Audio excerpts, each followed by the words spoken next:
questions about ear discomfort, ear popping while flying have come up quite a bit in the comments for my husband, who's been a pilot for over 30 years. He's going to explain it a little bit, why it happens, and some tips that can help.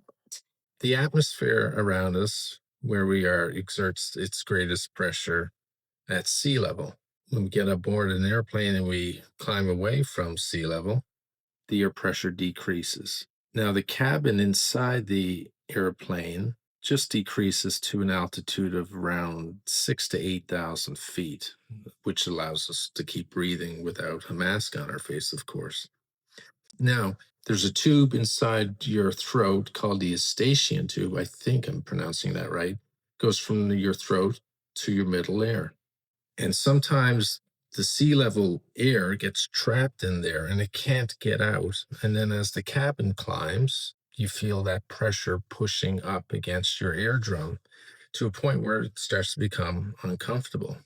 And sometimes it can be a little bit painful unless you can release that pressure. There's different ways and things to do to help you with that because it affects people differently. Everyone's heard of the chewing gum and swallowing and stuff like that, and that works for most people. My wife had the issue and she found a product that helps her with it. It's little earplugs that slows the rate of the air pressure change to where that Eustachian tube can handle the rate of change in air pressure. They have this little filter here that instead of just a normal earplug, it contains this little filter. So you can still hear with them, but it does slow down the rate of pressure.